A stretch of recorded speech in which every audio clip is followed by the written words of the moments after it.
రాష్ట్ర ప్రభుత్వానికి క్లారిటీగా కొన్ని విషయాలు తెలియజేస్తున్నాం. మహాజన రాష్ట్ర సమితి ఆంధ్రప్రదేశ్ ద్వారా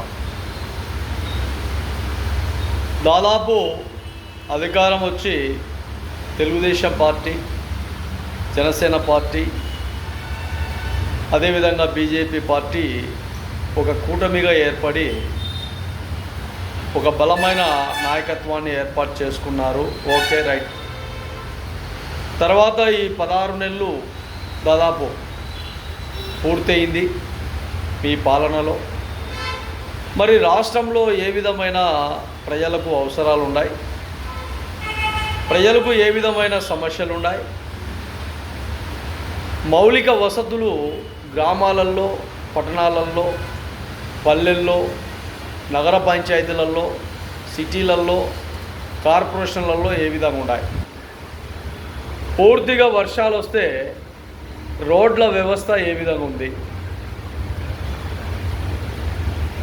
ఎక్కడ ఏ విధంగా నడుచుకుంటా వెళ్ళే వ్యక్తులకు ఏ విధంగా ఉంది, బైకులలో వెళ్ళే వ్యక్తులకు ఏ విధంగా, కార్లల్లో, బస్సులలో ఈ ప్రయాణాలు రోడ్లు కరెక్టుగా ఇబ్బందులు లేకపోవడం వల్ల చాలా వరకు ప్రమాదాలు జరుగుతూనే ఉన్నాయి.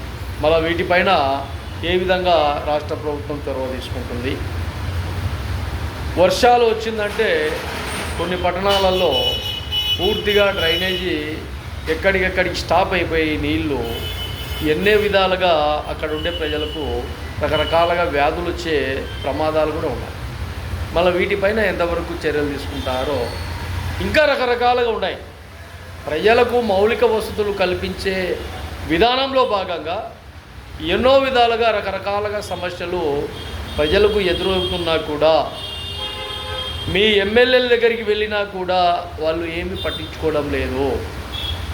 ఇవి రాష్ట్ర ప్రభుత్వం గమనించాలని మహాజన రాష్ట్ర సమితి ఆంధ్రప్రదేశ్ ద్వారా రాష్ట్ర ప్రభుత్వానికి తెలియజేస్తాం.